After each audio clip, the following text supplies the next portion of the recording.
Daremos inicio a la mesa 2, que moderará el comisionado ciudadano del InfoDF, Luis Fernando Sánchez Nava, a quien le dejamos el uso del micrófono. Muchas gracias, muy buenas tardes. Pues para cerrar esta segunda mesa y este foro de los retos de la reconstrucción en México, transparencia y rendición de cuentas, pues tenemos el honor de dos distinguidos participantes, la maestra Dominique Amezcua Juárez de Artículo 19 y al doctor Mauricio Merino Huerta, pues darles la más cordial bienvenida y el acompañamiento que hacen con el InfoDF, siempre ahí en la opinión y acompañando al instituto. Sin más preámbulo, me voy a permitir presentarlos a la maestra Dominique Amezcua Juárez. Es maestra en estudios de género por el Colegio de México y licenciada en comunicación social por la Universidad Autónoma Metropolitana.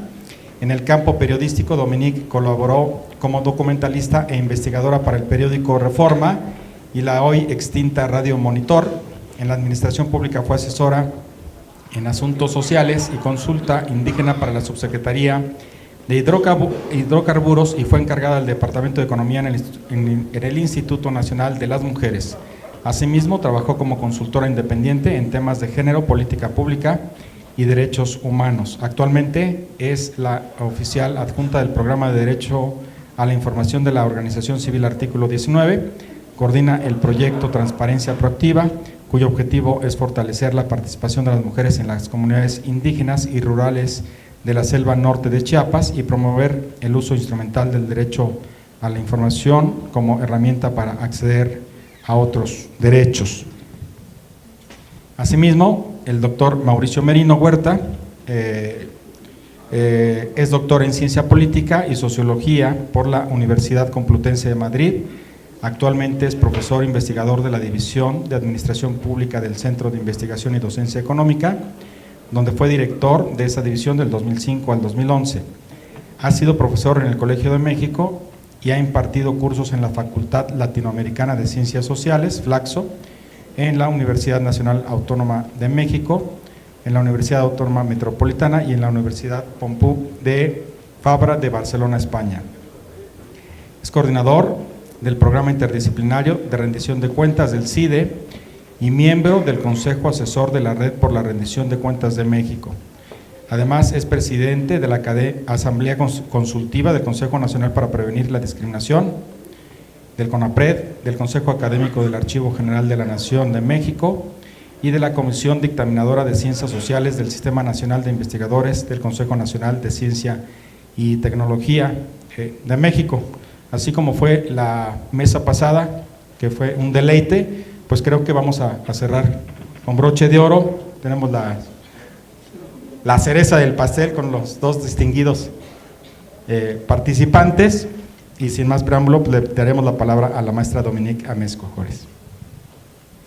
Bueno, pues muy buenas tardes a todos y todas. A título personal y a nombre de la organización para la que laboro, Artículo 19, queremos agradecer al InfoDF por esta invitación y por abrir este tipo de espacios que me parecen, como ya han tenido oportunidad de comentar el resto de las y los ponentes, necesarios y muy enriquecedores para pensarnos a futuro. Y también pues agradecer a todas y a todos los que nos acompañan aquí con su presencia por darse el tiempo de venir a escuchar lo que queremos compartir con ustedes. Para mi exposición quisiera hablarles en un primer momento sobre los retos para la reconstrucción en clave de retrospectiva y prospectiva, compartiendo con ustedes algunos de los hallazgos que como organización obtuvimos mediante un ejercicio de documentación en materia de derecho a la información los días posteriores al sismo del 19 de septiembre. La idea es poner sobre la mesa elementos sobre la respuesta de las autoridades en la fase de emergencia para tener una referencia sobre lo que de manera realista podemos esperar en la fase de reconstrucción. Este preámbulo me permitirá hablar en un segundo momento de los retos de la reconstrucción, pero ahora en clave contextual, para situarla en un escenario político, económico y social que se antoja bastante complicado. Para finalizar, adelantaré algunas ideas sobre algunos de los aspectos a contemplar para que la reconstrucción trascienda los daños causados por el sismo y se traduzca en una reconcepción de nuestra urbe.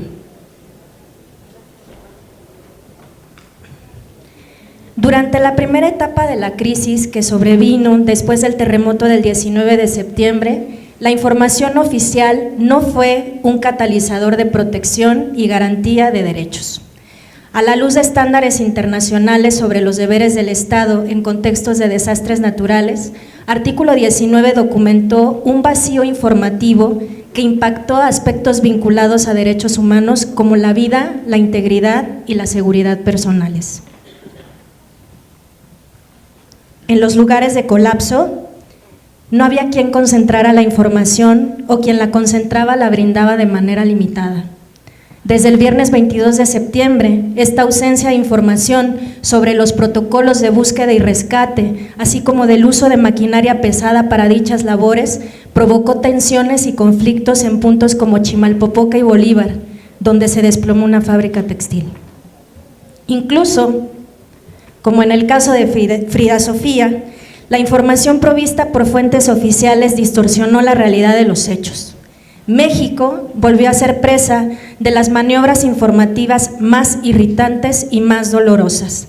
Apelaron a la esperanza de la gente para luego derrotarlas anímicamente en plena etapa preelectoral.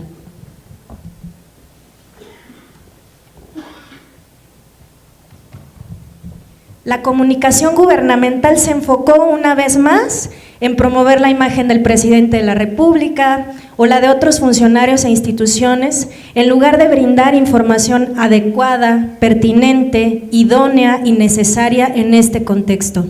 Lejos de informar, la estrategia de los niveles federal y local tuvo como objetivo controlar y administrar la información.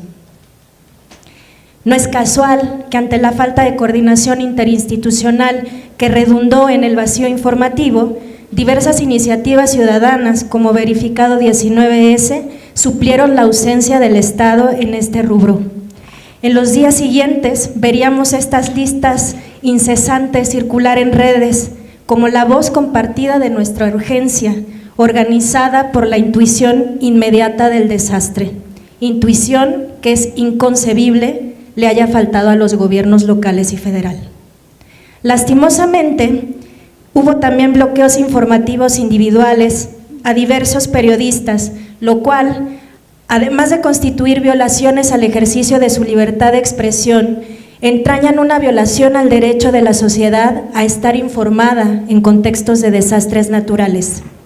Si en condiciones de normalidad, así, entre comillas, resulta injustificable la opacidad y el silenciamiento de voces críticas, inhibir el flujo de información cuando ocurren desastres naturales incide directamente sobre el goce y ejercicio de derechos. De ninguna manera el acceso a la información puede suspenderse o restringirse en contextos de alto riesgo. Por el contrario, se debe garantizar el derecho a la información y la libertad de expresión. En pocas palabras, la estrategia de comunicación gubernamental, las horas y los días posteriores al sismo no fue ni proactiva ni eficiente. No hay justificación sobre esta respuesta limitada y restrictiva en materia de comunicación cuando se cuenta con tantos recursos para informar y ser informados. Cuando ocurren sucesos como el terremoto que nos sacudió el pasado 19 de septiembre, se ponen a prueba las creencias que como sociedad tenemos sobre lo preparados que estamos para hacerle frente. Para las autoridades es el momento de probar sus capacidades para responder a los problemas que emergen, o por el contrario, es cuando se pone en evidencia la incapacidad de las instituciones para dar una respuesta satisfactoria.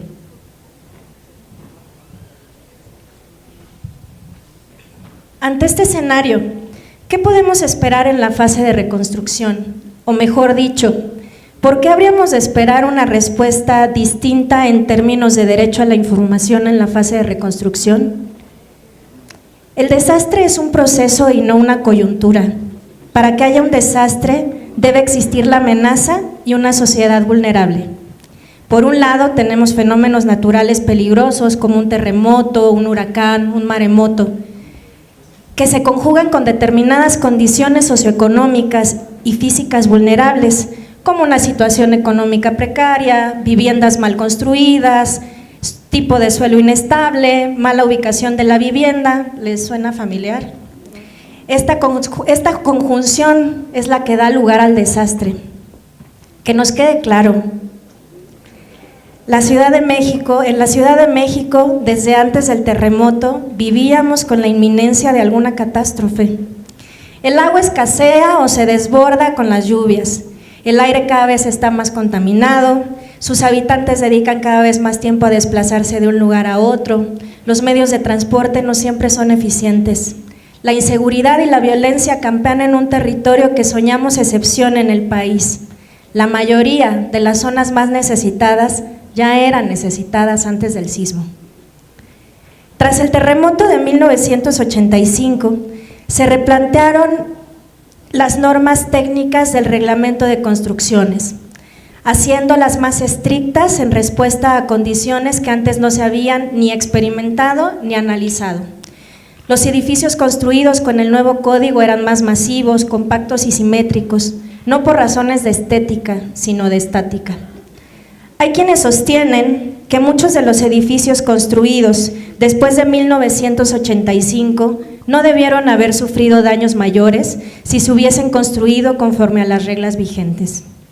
De acuerdo con un reportaje de Sin embargo, al menos 47 de los edificios caídos o con daños estructurales severos posteriores al sismo de 2017 son fruto de la corrupción, ya sea porque quedaron dañados desde 1985 y se autorizó su restauración sin cumplir las normas, o porque se construyeron fuera de reglamento.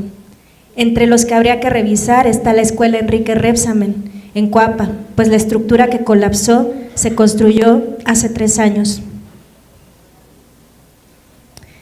Brincarse un permiso, autorizar una construcción que no cumple los reglamentos, construir algo distinto a lo autorizado, bajar la calidad de los materiales, son todos actos de corrupción que, para haber tenido lugar, involucraron autoridades y o particulares. Un terremoto es un fenómeno natural que no podemos ni prever ni evitar. Un acto de corrupción es un delito que no debemos ni solapar ni naturalizar. Todas estas conjeturas adelantadas a priori deberán confirmarse o desmentirse para que podamos quitar de cada víctima del sismo el peso de la sombra de un desastre que pudo haberse evitado. Y para eso se necesita información. En una situación de emergencia, de consternación y miedo, como la que se produce con un sismo, la información es una aliada o un peligro, según los intereses de quien la busca, la posee, la resguarda o la difunde. Artículo 19 ha documentado un patrón según el cual, en el marco general de una crisis de violaciones graves de derechos humanos, los gobiernos actuales acostumbran desplegar una política de ocultamiento y censura. A más de un mes del sismo, no tenemos elementos para suponer que en este caso vaya a ser diferente. Uno de los primeros puntos que debemos reconocer ante la reconstrucción es que muchos actores sociales estarán interesados en que no sepamos. El derecho a la información es, en este tipo de contextos, un territorio de disputa social entre quienes exigimos saber y aquellos a quienes no les conviene que sepamos del todo. La tragedia es siempre un campo fértil para la corrupción. Es un caldo de cultivo idóneo si de lo que se trata es de que impere el desorden, sobre todo cuando hablamos de la canalización de los recursos.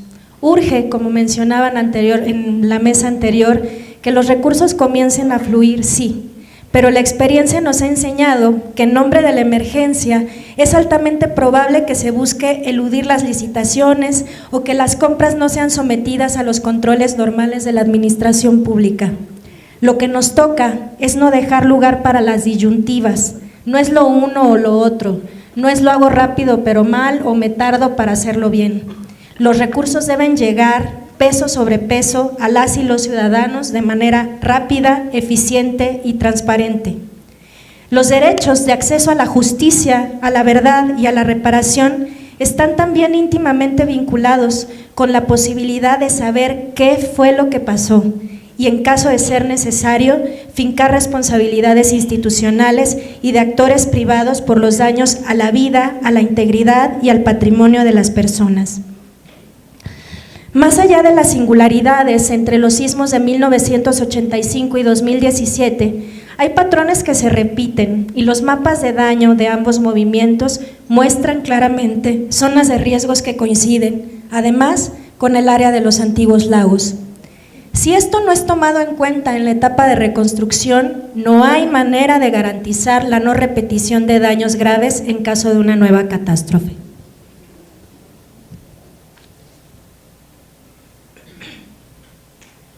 Se viene el 2018 y con él las elecciones y sus campañas repletas de promesas, otrora enfocadas a la impunidad y a la inseguridad, ahora seguramente enfocadas a las necesidades posteriores al sismo.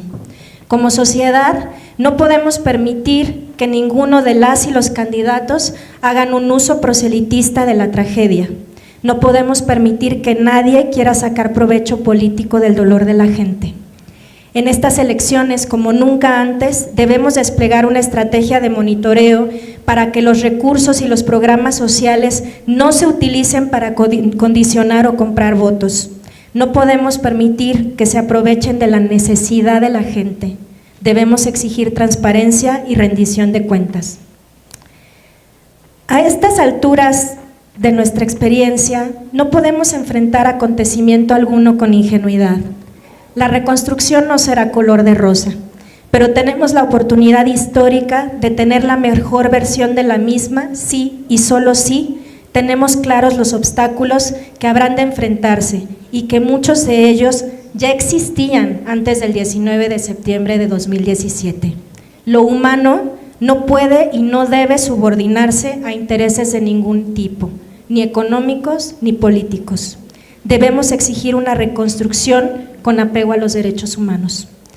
El terremoto reciente debiera obligarnos a pensar y preguntarnos por el tipo de ciudad y de políticas urbanas que esperamos a corto y mediano plazo, pero también por el tipo de ciudad que queremos. Un reto no es un asunto menor. Retar es una palabra muy poderosa. Implica desafiar, provocar, enfrentarse e incitar. Desafiar al olvido, provocar al silencio, encarar y enfrentarse a lo que o a quienes hacen lo posible para que el orden de las cosas se mantenga tal y como está. Incitar a la reconstrucción desde otros paradigmas. Es momento de que las y los ciudadanos asumamos este reto y lo asumamos como nuestro. La verdadera reconstrucción está en nuestras manos. Muchas gracias.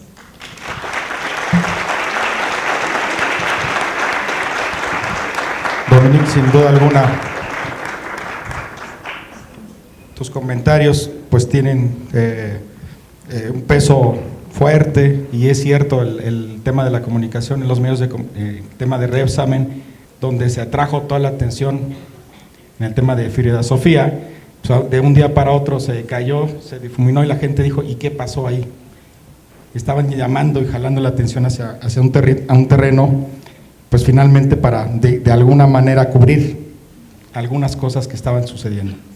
Me tocó, por alguna razón, y a lo mejor por eso estoy sentado en estos momentos, reformar la ley de protección civil en el 97, como asesor en la Comisión de Protección Civil de la Asamblea Legislativa, y elaborar la primera ley del heroico Cuerpo de Bomberos a nivel nacional.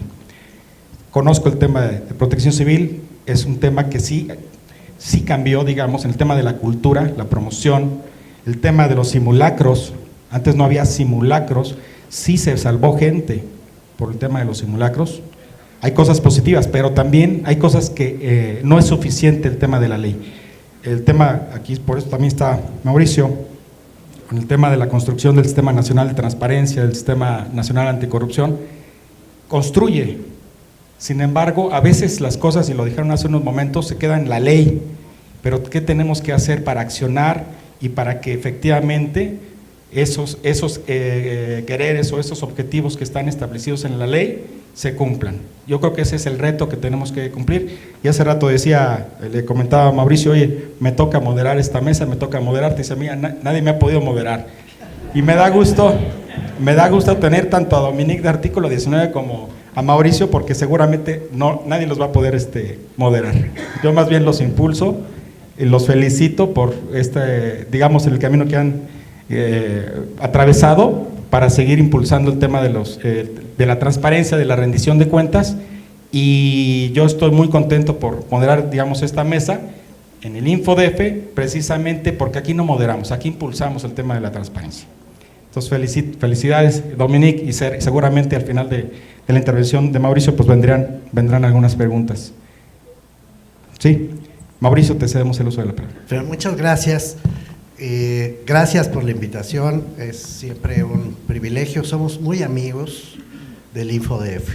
Hemos sido amigos del InfoDF desde hace mucho tiempo y es de las pocas instituciones en las que, a pesar de que sus titulares han cambiado, mantenemos una relación de confianza y mantenemos una relación de colaboración activa. Y de verdad se los aprecio, se los reconozco de todo corazón. Aprecio además doblemente que hayan tenido la muy generosa cortesía de poner el logotipo de nosotros en la invitación. La verdad es que nosotros no hizo nada, más que el derecho a saber incluye también esto. No hizo absolutamente nada más que aceptar la invitación. Este foro en realidad es convocado seguramente por el resto de las organizaciones, con el logotipo añadido de nosotros que tanto aprecio. Y por supuesto la oportunidad de estar con Dominique y con, en fin, los colegas de Artículo 19, ellos saben que somos sus fanáticos absolutos. Entonces, muchas gracias por estas muy sobradas razones. Yo quisiera ir de lo general a lo particular. Primero, es verdad que no estábamos preparados como ciudad ni como país para afrontar esto que genéricamente llamamos el desastre natural. Ya se habló largamente de esto. Es verdad, el fenómeno de la resiliencia famosa y todas las discusiones que hay en torno a estos temas, por lo menos en los ámbitos académicos, confirman que la naturaleza siempre ha estado ahí, que lo que complica las cosas no es la existencia del mundo, es la existencia del tratamiento que le damos al mundo. Y por supuesto, de la forma en que nosotros mismos nos convertimos en víctimas de nuestros errores. Ese es el problema que estamos afrontando. Es una premisa básica. Si nos hacemos trampa entre nosotros, pagaremos las consecuencias. Segundo, el mes de septiembre, este horrible mes de septiembre que nos pegó a todos, no a muchos, sino a todos, de manera directa o indirecta, algunos porque perdimos cosas, otros porque perdieron vidas, otros porque perdieron todo, ¿sí? Y los que creen que no perdieron nada se equivocan. En el mes de septiembre también se perdió la posibilidad de mantener una relación social y económica igual a la que había antes de septiembre, para bien y para mal, No cargo de adjetivos calificativos esta segunda afirmación, pero todo cambió. Es un poco temprano quizá para hacer esta aseveración, pero si pensamos en 32 años atrás y en el 19 de septiembre número 1, el del 85, nos damos cuenta cómo las cosas cambiaron dramáticamente en ese momento en la Ciudad de México. Cambió el sentido del voto, cambió la forma en que los ciudadanos se veían a sí mismos y empezaron a despertar frente a un régimen todavía profundamente autoritario, de un solo partido. Cambió la percepción de la democracia. No se puede imaginar siquiera, ya no digamos describir, imaginar siquiera el paso a la pluralidad que hoy vivimos sin el 19 de septiembre del 85, esa es la verdad. los fenómenos de esta envergadura producen cambios también de largo aliento. No todo sucede el mismo día, sino que las cosas se van sedimentando poco a poco, y es con el tiempo cuando uno va descubriendo en efecto los enormes cambios que se producen. Es, si me permiten una analogía, es lo mismo que pasa cuando uno mismo en lo personal, en la vida íntima, vive momentos de tragedia, de cambios repentinos, inesperados, que se viven primero como un duelo, pero después como una adaptación, y nos cambian la vida. Todos lo vivimos porque es parte de la vida misma lo que estoy diciendo, pero a veces lo viven también los pueblos en su conjunto, y eso es lo que está pasando ahora mismo en México. De otro lado, hay que entender que el mes de septiembre no solo lastimó a la Ciudad de México. Tenemos que ser capaces de dejar de ver el ombligo de la luna, nuestro ombligo. Golpeó a todo el país.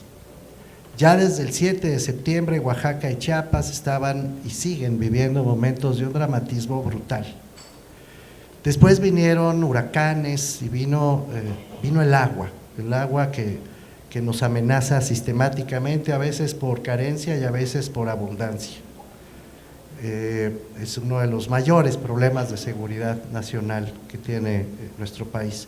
Y después vino el segundo 19 de septiembre para lastimar, insisto, no solo a la ciudad, sino otra vez al sureste, que ya de suyo está golpeado por la situación socioeconómica, por la marginación, por el abandono en el que ha vivido esa región de México, pero además a Morelos, al Estado de México, a Puebla, a Guerrero, que forma parte del sureste, a Michoacán, a Veracruz, a buena parte del país, como sabemos, lo golpeó de una manera brutal el terremoto del 19 de septiembre. Fue un problema nacional, y esto es muy importante registrarlo. No fue solo un problema de la capital del país, fue un problema nacional que nos desafía, por lo tanto, como país. A consecuencia de estos hechos, estamos obligados a repensar la manera, como ya lo decía Dominique, de una manera casi poética, a repensar la manera en que vamos a rediseñar a México a partir de todos estos episodios. Y como siempre, cuando uno enfrenta una tragedia, tiene sin embargo que hacerlo a partir de los datos que tiene a la vista, pero también de las expectativas que se pueden generar a partir de esos datos. Me voy a poner un poco tecnócrata, si me permiten esa oportunidad. Una política pública es la definición de un problema concreto, pero la definición de un problema concreto a partir de las causas que le han dado origen. Y al mismo tiempo implica la obligación política de admitir que no todas esas causas pueden ser solucionadas con los medios que tenemos de inmediato a nuestro alcance. Esto quiere decir, necesitamos enfrentar la causalidad de un problema a partir de su factibilidad de acción. Los académicos, los activistas, los periodistas, me encuentro en ese gremio, el primero, nos podemos dar el lujo de decir solo las causas, ¿no? Decir, esta es la causa, hay que cambiar. Sí, el Estado y la sociedad en su conjunto articulada no tiene que pensar en la factibilidad de las soluciones, pero a partir del reconocimiento franco y honesto de los problemas que se enfrentan y de las causas, repito, que le dieron origen a esos problemas. En este caso, a todas luces, el problema se origina por razones naturales. En México tiembla, es un país amenazado por los terremotos. Ahora todos nos hemos vuelto medio expertos, ¿no es cierto?, en placas tectónicas, fallas, movimientos telúricos, ¿no?, de acomodo, réplicas, ya sabemos de mapas. Antes del 19 de septiembre teníamos, creo que, menos competencias al respecto. Lo cierto es que México es uno de los países más peligrosos del mundo, ni modo, en materia de terremotos. Y además vienen los científicos a informarnos que en algún momento de aquí a los próximos 2000 años podría volver a temblar. El problema es que, y peor que el 19 de septiembre. Esto quiere decir que estamos en alerta, que en cualquier momento, espero que no suceda, no quiero invocar nada, lagarto, toco madera, pero eso dicen los científicos, que estamos amenazados por otro terremoto. Ustedes ya lo leyeron, ya lo estudiaron, la UNAM lo ha venido confirmando. El problema es, en efecto, muy delicado y también implica que hemos estado poco preparados para afrontarlo. De otro lado, tenemos además una enorme corrupción en el país. Habría que ser mucho más precisos cuando hablamos de corrupción. Creo que es necesario situarla. Y en este caso creo que debe situarse al menos, yo veo 4 planos muy concretos. Uno es el plano de la expansión de la industria de la construcción en la Ciudad de México, que a su vez parece haber respondido a las modificaciones que desde el gobierno de Andrés Manuel López Obrador hasta la fecha no tiene ninguna acritud lo que estoy diciendo, es un dato.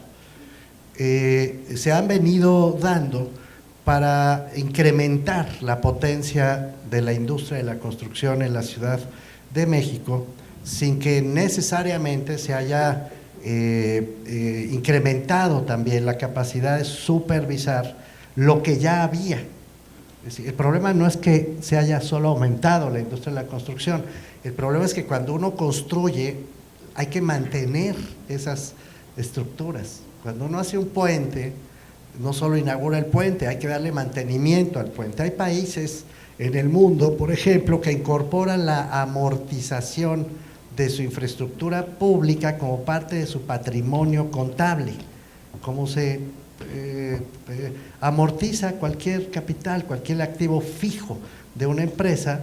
Los países incorporan algunos a su presupuesto la amortización de su capital, de su activo fijo, de su infraestructura, para poderle dar mantenimiento constante y para poder estar alertas frente al envejecimiento de las estructuras por el propio paso del tiempo. Entonces, hay primero un problema, digamos, este es un primer asunto que vale la pena situar. Coincido con Dominique en el sentido de que algunas de esas obras nunca debieron hacerse así. Sin embargo, creo que esta es la excepción. Creo que en efecto hay que identificarlas, hay que ir por ellos y de ninguna manera se puede perdonar porque son crímenes que se han cometido, crímenes, digamos, de cuello blanco o de respirador, de ingeniero, si quieres, pero crímenes al fin y al cabo. Pero en general hay un problema de abordaje respecto a la infraestructura de la ciudad en su conjunto. Un segundo problema que yo identifico tiene que ver, en efecto, con la ligereza, digámoslo así, con la que se ha utilizado la información. No tenemos información exacta sobre el tema. Hubo todo este debate sobre las zonas de riesgo, si existía el mapa, ¿se acuerdan? No existía el mapa, ya estaba, pero no lo querían dar a conocer. Bueno, a ver, el problema de una ciudad es que es una ciudad, no es un montón de edificios juntos, sino un montón de personas juntas. El enfoque no es el de las cosas, el enfoque es el de los seres humanos que habitamos en una ciudad y que por eso le damos nombre a este gran encuentro metropolitano, porque somos los seres humanos los que encarnamos a la ciudad. Por lo tanto, comunicarse con los seres humanos, ponerlos en alerta, darles toda la información e involucrarlos en una tarea de esta magnitud era y sigue siendo, y hoy es mucho más relevante para que la ciudad no acabe confundida con los edificios o con las calles o con los cables. La ciudad somos seres humanos. Y aquí me parece que hubo también un problema de manejo de la información que efectivamente debe advertirse como algo que no podemos ni dejar pasar ni repetir en el futuro. Un tercer asunto que todos conocemos es, en efecto, que no sabemos exactamente qué está pasando con el dinero y tampoco sabemos exactamente qué va a pasar con el dinero, de dónde viene y a dónde va el dinero. Han corrido rumores de toda índole, pero lo cierto es que hasta el día de hoy no hemos sido capaces de poner en una sola canasta de información todos los dineros públicos que han ingresado o privados que han ingresado y a dónde van esos dineros y en qué sentido. Esto es particularmente delicado, tomando en cuenta que el conjunto de dinero que se está poniendo ahí tiene no solamente diferentes fuentes, sino que muchos intereses cruzados. Ha venido dinero de aportaciones internacionales, ¿cuánto? ¿Dónde está? ¿Cómo está manejando? Pues la verdad yo no lo sé, no sé si alguien en la sala lo sepa, no lo tengo claro en absoluto. Están los dineros del Fonden, que es, como todos sabemos, el fondo más observado por la Auditoría Superior de la Federación, el peor manejado de todos. En el Fonden, además, se incorpora dinero del ramo 23 del presupuesto de egresos de la Federación, que es en donde están los famosos moches. ¿Se acuerdan de los moches? Pues están en el 23 y el 23 también está en el Fonden. Entonces, pues claro que la burra no era arisca, tenemos derecho a preguntarnos si los dineros del Fonden se van a usar adecuadamente o no. Ya en este momento sabemos que no, voy a tratar de explicarme un poquito más adelante. Por otro lado, tenemos el dinero de las entidades federativas, de la propia Ciudad de México, que afortunadamente tenía algo de dinero para enfrentar la contingencia, pero también de Morelos y también de Oaxaca y también de Chiapas y de Guerrero y del Estado de México y de Puebla y de todos los estados que han, incluso Tlaxcala, que han enfrentado esta tragedia. ¿Cuántos fondos, de dónde vienen y en qué sentido se están usando? Es algo que no tenemos claro en lo más mínimo. Finalmente, está el dinero de los partidos. Ellos dicen que van a poner dinero para la reconstrucción y que sus fondos públicos para las campañas serán dirigidos a la reconstrucción. ¿Cómo? ¿Con qué vías? ¿A través de qué medios? Tampoco está en absoluto claro. Lo que sí sabemos es que ya están haciendo cuentas, y este es el cuarto problema que me gustaría subrayar. Un proceso de reconstrucción como el que vamos a enfrentar no se puede hacer en lo que resta del sexenio. No hay manera de hacerlo en lo que resta del sexenio. El sexenio está acabando.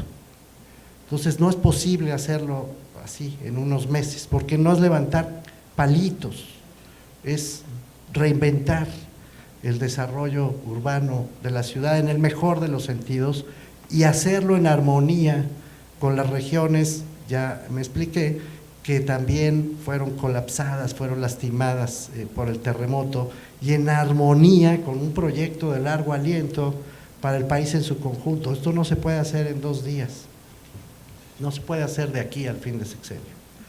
Y además tenemos, en efecto, Dominique ya lo observaba, las campañas políticas, donde los partidos, ya sabemos, les gusta usar dinero para hacer clientelas, para comprar voluntades, para hacer favores y luego intercambiar los favores por votos.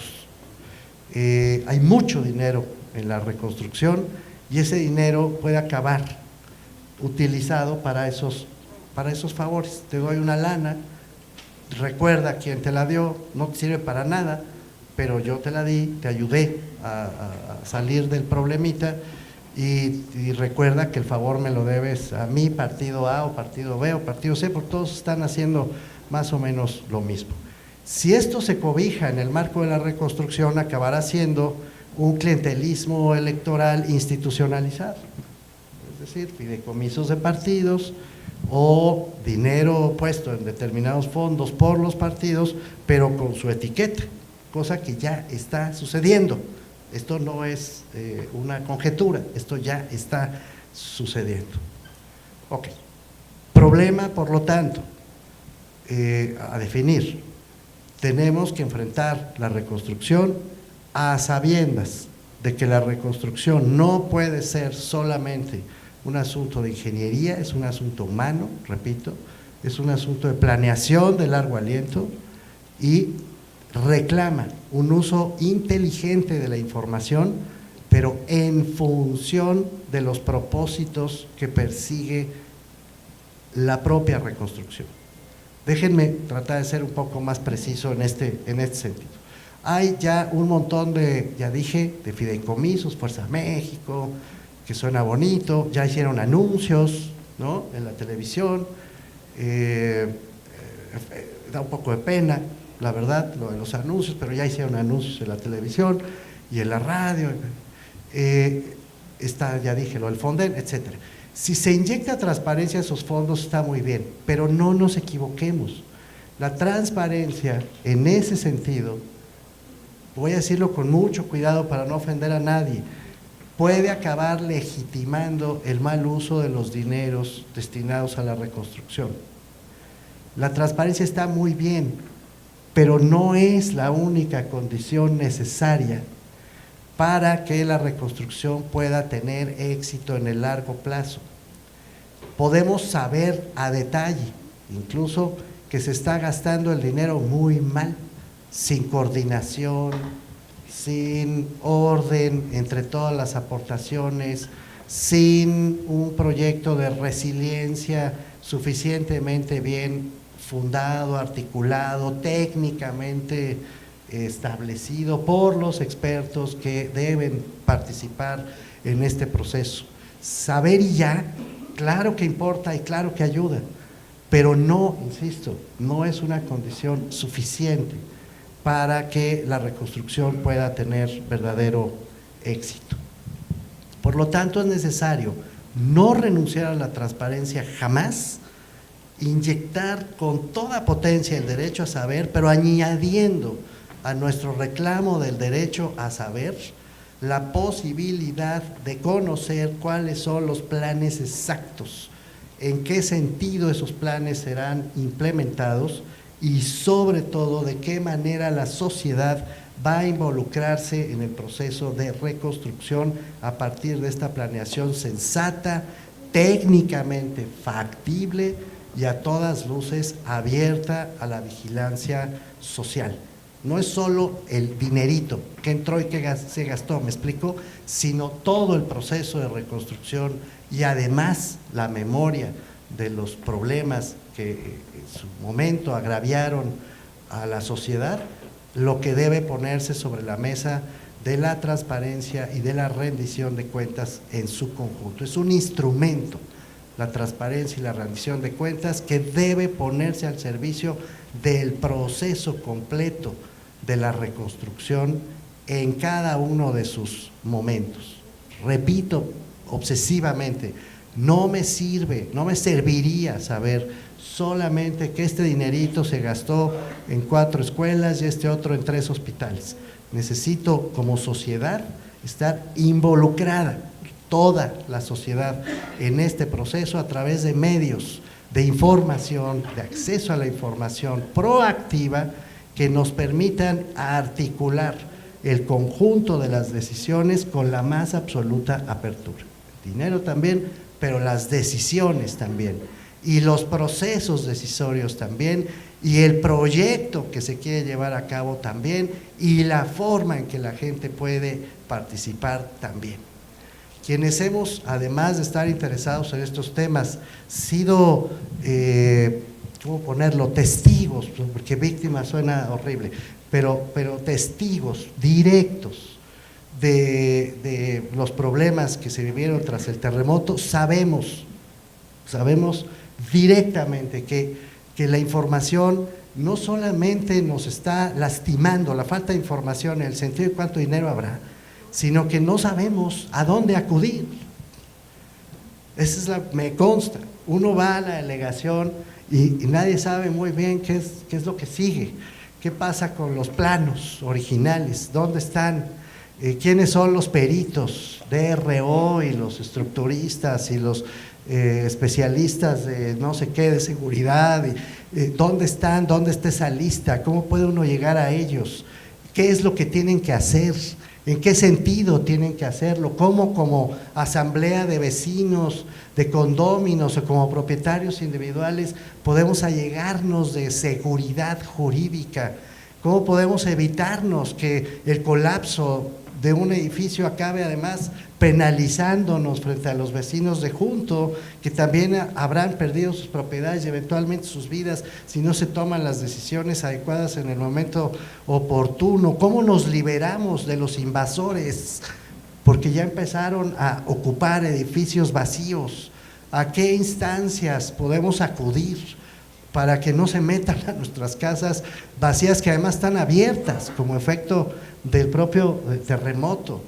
¿Cómo hacemos para imaginar siquiera que haya un mecanismo de colaboración financiera entre vecinos y autoridades, o todos estos montones de fideicomisos que dicen que van a ser muy generosos y muy amables? ¿Dando qué? ¿Dando cómo? ¿Llegando a quién? ¿En qué sentido? ¿Con qué estratos? ¿Bajo qué principios? ¿A quiénes se van a privilegiar? Creo que me estoy explicando con suficiente claridad. Si me vienen a decir que me van a dar una tarjeta Bansefi, como está pasando ya en Oaxaca y en Chiapas, que además no puede ser utilizada más que en los puntos de venta para comprar materiales de construcción. Eso es lo que están anunciando en la tele. ¿No les parece inhumano? Le decía yo el otro día a mi pareja, imagínate que fuéramos parte de esa situación, que se nos cayó la casita en Juchitán. Me vienen a dar una tarjetita Bansefi de 120,000 pesos, porque es el tope. O a cambio me ofrecen una casita de 32 metros cuadrados, porque ese es el tope de las reglas de operación del Fonden. Entonces me dan mi tarjetita y me dicen, puedes usar hasta un porcentaje determinado para que te hagas llegar de la asistencia técnica de un ingeniero. Y aquí está tu tarjeta para comprar tu cemento y tu varilla. Ok, vieja, vamos por el cemento y la varilla, y aquí nos ponen la grava y la arena, y órale, a hacer mezcla. Y aquí entre tú y yo vamos a ir poniendo ladrillos. Eso que estoy describiendo como si fuera un mal chiste es exactamente lo que está pasando en Oaxaca y en Chiapas en este momento, y es lo que nos ponen en la televisión como si fuera la gran ayuda.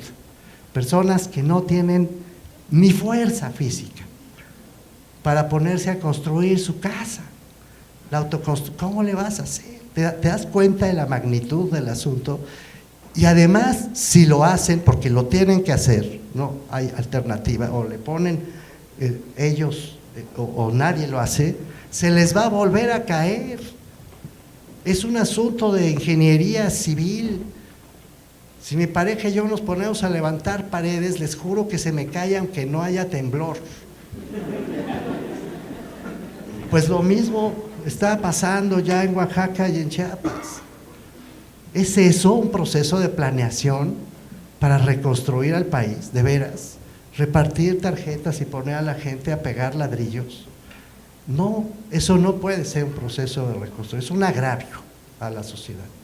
Por lo tanto, de nada me sirve saber cuánto dinero han entregado por Bansefi, a cuántas personas y cuáles son las listas de beneficiarios. Pero sí me sirve, está bien, por lo menos tendré listas de beneficiarios y tendré transparencia en ese sentido, pero no me resuelve el problema de la reconstrucción. En Juchitán, nuestro representante, el de nosotros, en Juchitán, en Oaxaca, Víctor Leonel Juan, nos decía en una reunión de la ejecutiva de nosotros, ¿sabes lo que están haciendo en Juchitán? Se cayó casi todo, no hay una sola cuadra en Juchitán, no sé si han ido, que no se haya caído algo. Y nos están ofreciendo estos cubos de cemento para reconstruir.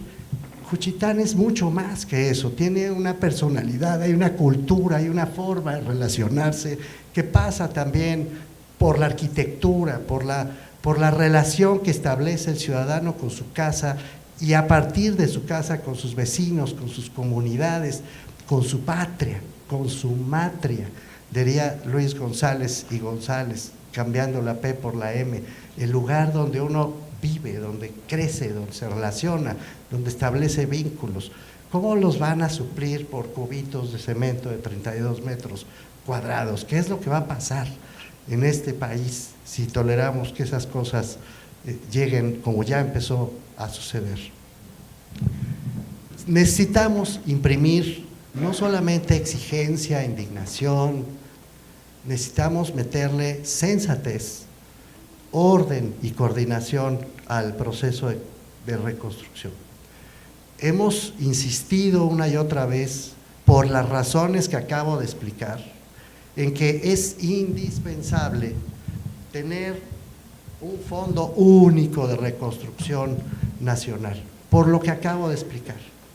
Un fondo que le ponga orden a todo el proceso, que lleguen ahí, si no quieren los privados, porque además están haciendo negocios los privados. Ya hay bancos, hay empresas que dicen, bueno, yo con mucho gusto le entro, son generosos, de acuerdo. Hombre, podría no hacerlo, ¿no? El señor Slim, con generosidad, puso 5-1, ¿no? Está bien, el problema es que le están deduciendo 100%. O sea, todo el dinero aportado a la reconstrucción tiene una deducibilidad de 100%. Eso sí salió rapidita la decisión del gobierno de la República. Y en algunos bancos sabemos que el dinero que se aportará a la reconstrucción, o se está aportando a la reconstrucción, viene de los cuentavientes. Bueno, y además le copetean una segunda cosa. Está muy bien, gracias. Qué buena onda que pongan algo de su dinero. Sí, pero a través de sus empresas.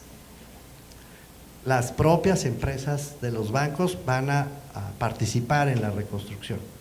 De nuevo, todo lo que venga es bueno y toda la generosidad se agradece. A caballo dado no se le ve colmillo. Está bien, dan eso, pues allá ellos. Vivimos en un país de castas, por cierto.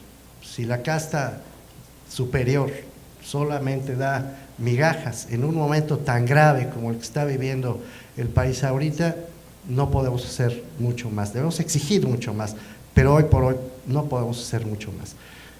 Pero bienvenido ese dinero. Lo que no es bienvenido es que se haga sin orden, sin una planeación orquestada, sin tener claras cuáles son las metas, repito, quién va a participar, cuánto tiempo toma, cuáles son las vías de comunicación, de qué manera se van a organizar a los vecinos, cómo vamos a imaginar a esta ciudad y a este país después de la reconstrucción, qué va a salir de aquí, que es otra pregunta que nadie ha formulado. ¿Por qué seguimos aquí obsesivamente amontonados? ¿Qué hace aquí la Secretaría de Marina? ¿Dónde está el mar de la Ciudad de México? ¿Por qué no reemprendimos el proceso de descentralización que se imaginó como país después de 1985? ¿Qué locura urbana es esta que estamos cometiendo y que todavía seguimos cometiendo, queriendo no solo reconstruir, sino todavía reforzar esa locura centralista que hemos vivido por toda nuestra historia? En fin, sí a la necesidad de transparencia, sí a la necesidad de rendición de cuentas, pero sí también a la planeación de largo aliento, sí a la coordinación de largo aliento, sí a la inclusión social de todos y todas es ya de suyo incluyente, sí a la vigilancia social y sí a la posibilidad de ver esto como un proceso que debe enfrentar la emergencia, pero tiene que ver también el largo aliento. Y no pronunciémonos por un no rotundo al uso electoral de este dinero. Hay que sacar este dinero y sacarlo del proceso electoral. Y hay que sacarlo de la rapiña que se puede desatar en el fin de sexenio. Hay que ponerlo en otro lugar.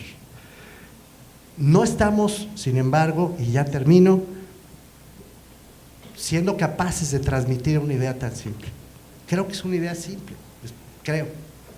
Si uno les deja el dinero a estas gentes, va a haber rapiña y va a haber clientelismo electoral y no va a haber planeación porque ya se les acabó el tiempo, se tienen que ir ya. Bueno, hay que sacarlo de ahí, hay que ponerlo en un horizonte de largo aliento. No estamos siendo capaces de transmitirlo. Todos sabemos que si eso pasa, vamos a dolernos de la corrupción y de la ineficacia y de la falta de organización en muy poco tiempo. Lo sabemos. Lo decía yo el otro día en el seminario de la red, todo el mundo lo sabe. Bueno, ¿qué estamos esperando para despertar? ¿Qué estamos esperando para ponernos de acuerdo? Para unir todas nuestras voces y decir, vamos a un proceso de reconstrucción ordenado, bien planeado, bien orquestado, plenamente transparente y puesto a salvo de estas rapiñas de las que vengo a hablar. ¿Qué estamos esperando para despertar? Yo aprecio mucho la oportunidad de que me deje Luis Fernando decirlo e invitarlos a ustedes. ¿Puedo hacer esto? El próximo sábado vamos a tener un diálogo sobre la reconstrucción de la Ciudad de México, el Casa LAM, convocado sí por nosotros. Están ustedes todos, están invitados. Vamos a tratar de reproducir las voces. Y yo por mi parte, sí, les confieso que estoy dando la monserga. Me preguntaba Liliana hace un momento que a qué me dedicaba yo, y le dije a dar la monserga, porque eso es lo que hago.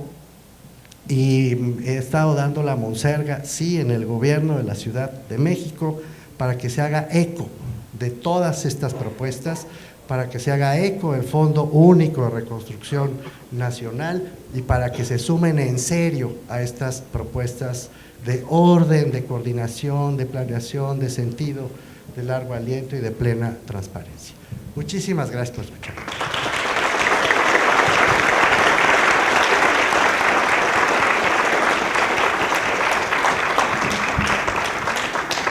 Sin duda hay un gran reto que se está construyendo a partir de los sismos.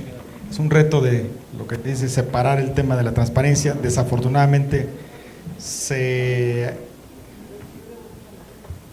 genera en un momento electoral, estamos ya prácticamente, se puede utilizar mal esos recursos públicos y con acciones dispersas por parte de los municipios, de las delegaciones, de las entidades federativas, de la federación, digamos, donde si no se actúa de manera planeada, conjunta, desde alguien que construya, digamos, todo un esquema y no cada quien construya esquemitas como este que comentas de los 30 metros cuadrados, donde van a convertir a lo mejor una zona cultural en un gallinero.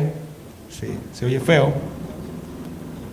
Y sí escuchaba yo también los anuncios y algunas autoridades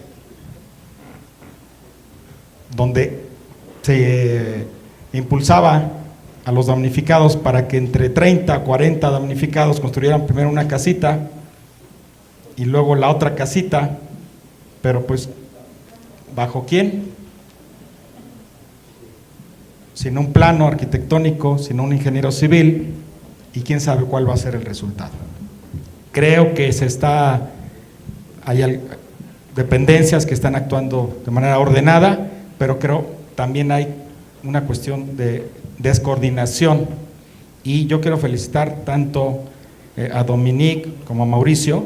Pues qué bueno que desde la sociedad, desde la academia, nosotros de las dependencias, de los organismos autónomos, pongámonos de acuerdo, construyamos, porque van a llegar y ya están llegando las solicitudes de información sobre el tema, manifestaciones de construcción, licencias, etcétera, etcétera, mucho para saber qué va a pasar, otro para el tema de construcción de denuncias penales que están revisando los ciudadanos desde las colonias, a quién le van a echar la culpa, quién deba de responder, donde se van a ver involucrados servidores públicos en las delegaciones, hablo de la Ciudad de México, de los municipios,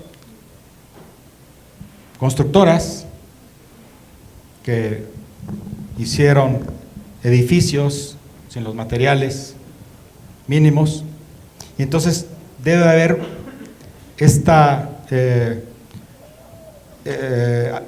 armonización entre todas las instituciones, la sociedad civil, a manera de que esto pues aprendamos y le demos un seguimiento para que todo pues sea transparente y sea en beneficio de la sociedad. Quiero felicitarlos y quiero darles la palabra. No sé si se va a haber preguntas.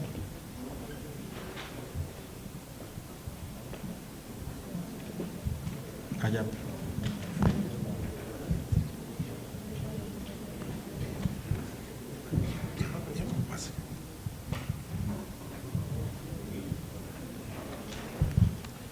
Gracias. José Antonio Yáñez, de ERTIC, Innovación Social para el Desarrollo. Hay tres aspectos que nos debe garantizar cualquier gobierno en casos como este.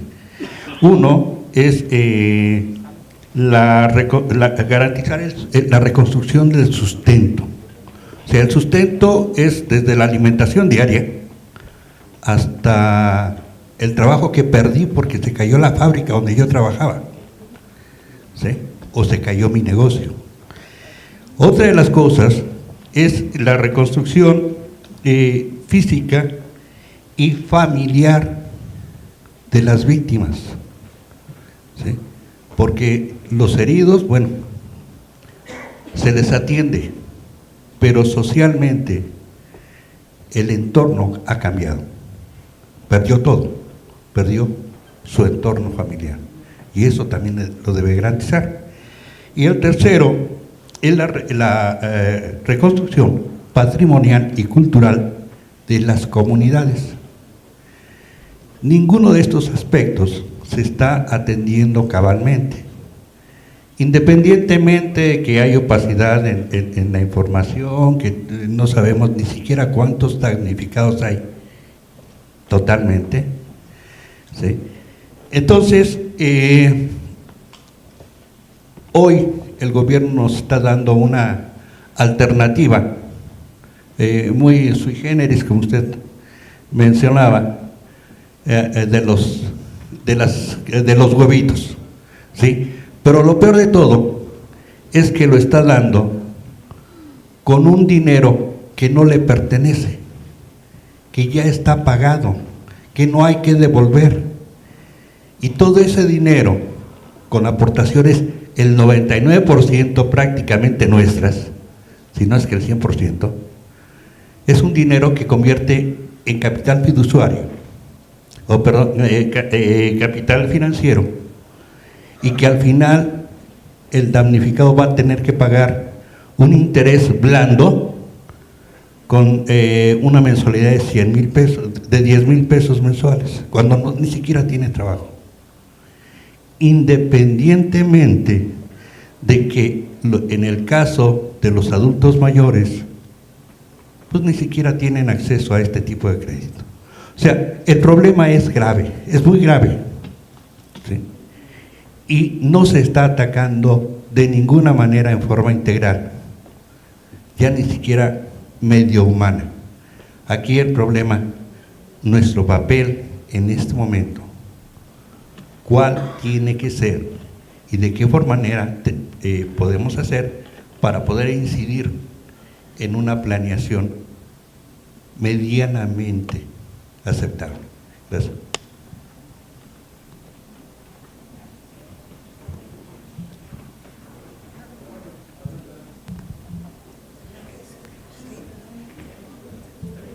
Bueno, gracias. Lorena Labastida, del Programa de Derechos Humanos. Creo que, bueno, tenemos que aprender de esta experiencia a partir del gobierno de la Ciudad de México, me quiero enfocar.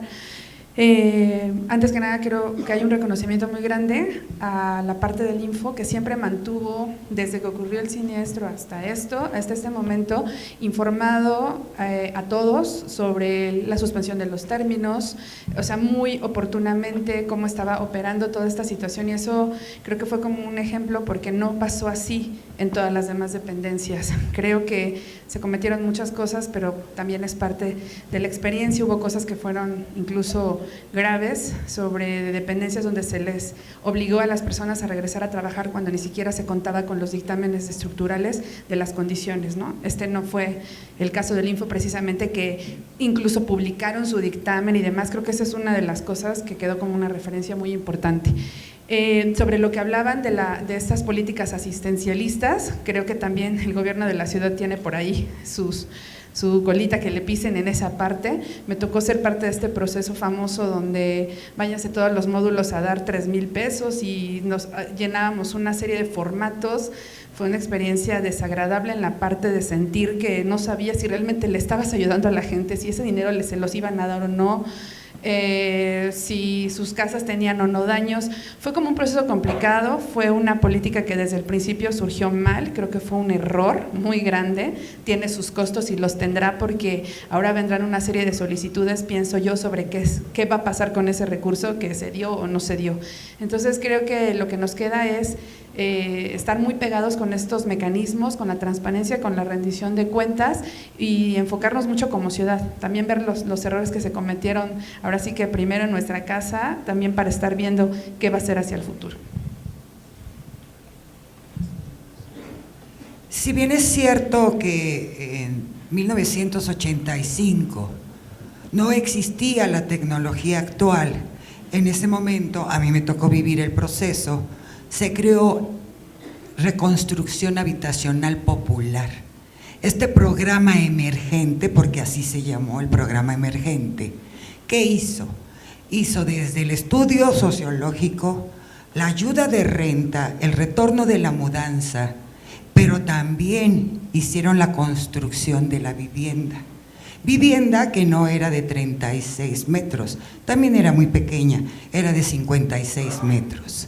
Pero ahí tenemos un ejemplo que podemos retomar para poder ayudar a nuestra ciudad a nivel nacional también. Claro que si nosotros seguimos con la idea de que lo tiene que resolver el gobierno, no vamos a salir adelante. No solamente los servidores públicos, sino todos los ciudadanos. El ciudadano per se no quiere involucrarse, quiere recibir, mas no quiere trabajar. Y el ideal sería que todos estuviéramos juntos. El programa de renovación habitacional, ¿por qué sí funcionó? Porque teníamos a la gente las 24 horas, los 2 años que estuvo funcionando este programa, hasta que se entregó la vivienda. Entonces sería interesante retomar esas cosas del pasado que en ese momento funcionaron para dar una respuesta a todos los ciudadanos.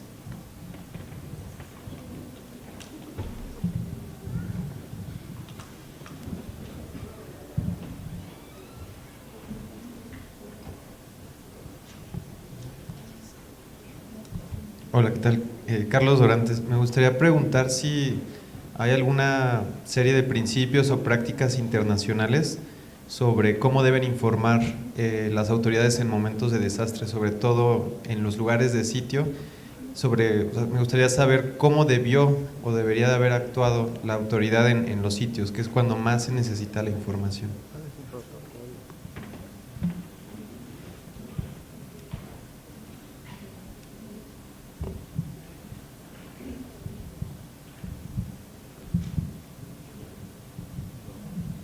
Gracias, Brenda Araujo.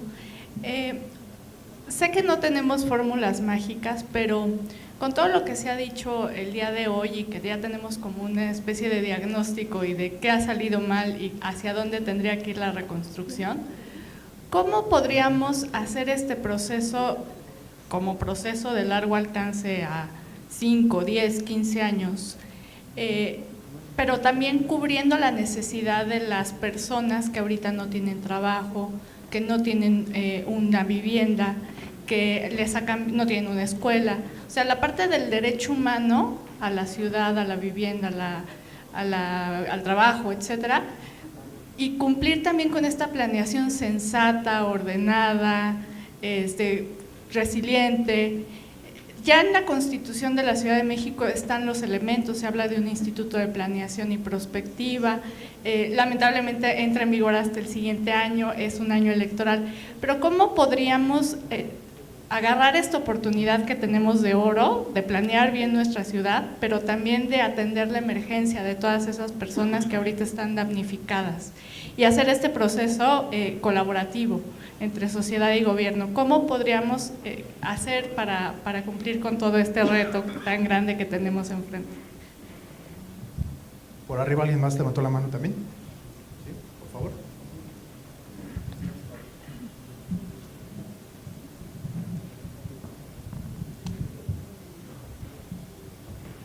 Hola, Marcela Nieto.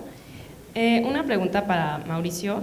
Como que entendí muy bien los argumentos que llevan a la propuesta de un fondo único, pero no entendí cuál es el mecanismo, quién se va a encargar que sea un ente no corrupto, con no intereses pues electorales, como cuál va a ser el mecanismo, quién va a implementar los fondos, como que está la propuesta como en el aire y me gustaría como tener un poco más de detalles. Y mi pregunta, como que en su presentación escuché varios argumentos en contra del centralismo, ¿y por qué un fondo único no es una propuesta centralista si aleja un poco de lo local? ¿No? ¿Quién va a ser este ente que sea un fondo único centralizado y a la vez tenga esta conciencia y sensibilidad de lo local?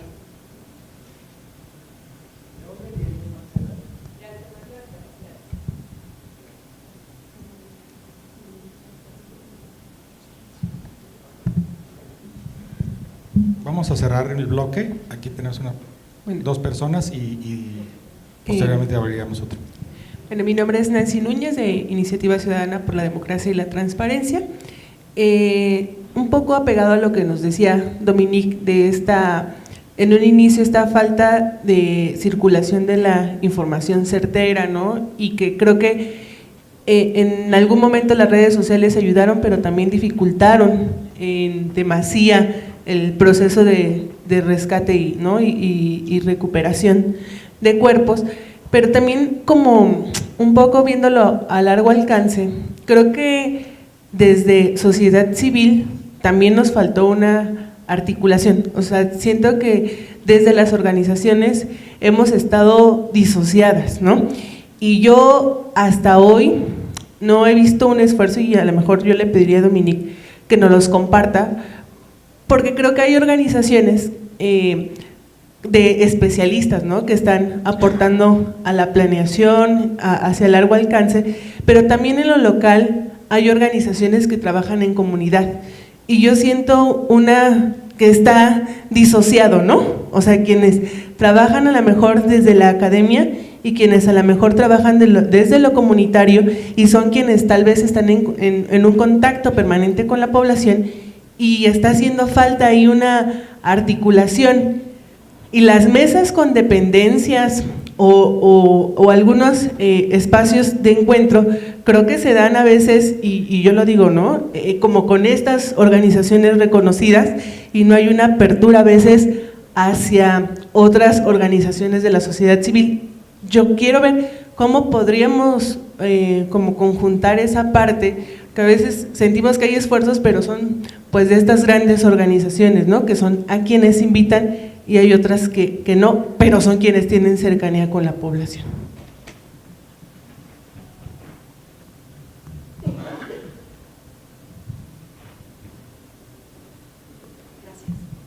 Muchas gracias. Karim Becara, de la Secretaría de Desarrollo Rural de la Ciudad de México. Primero que nada, felicitarlos, excelente mesa, la primera también fue excelente y excelente foro, gracias al Info por darnos esta oportunidad. Y me quedo con algo y lo devuelvo como pregunta en relación al doctor Mauricio Merino. Dice, ¿qué necesitamos para despertar como sociedad?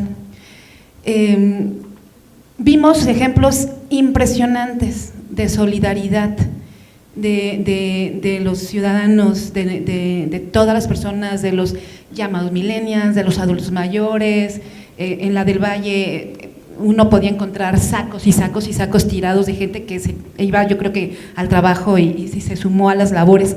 O sea, a mí me parece que este es un momento coyuntural para que la sociedad, que ya está abriendo el ojo de despertar, sea retomada. Yo soy servidora pública y, como bien decía Elsa Viviana, antes que eso soy ciudadana. Y me preocupa muchísimo que no podamos capitalizar esto que sucedió. Me tocó en el 85 el primer temblor, me toca este mismo, y exactamente vi el mismo caos. Y exactamente vi la misma, lo voy a decir con respeto a todas las instituciones que estamos aquí, pero la misma, se me fue la palabra, pero, o sea, íbamos haciendo las cosas como se nos iba presentando a lo que se nos ocurría, ¿no? Nos mandaron, yo estuve en el colegio Repsamen, atendiendo la parte de contención psicológica con los papás, y fue por un acuerdo del destino, o sea, el destino me puso ahí, ni siquiera iba yo para allá porque me hubieran comisionado a una circunstancia. Me explico, entonces todo era como de bote pronto, todo era efectivamente una total falta de información y una descoordinación tremenda.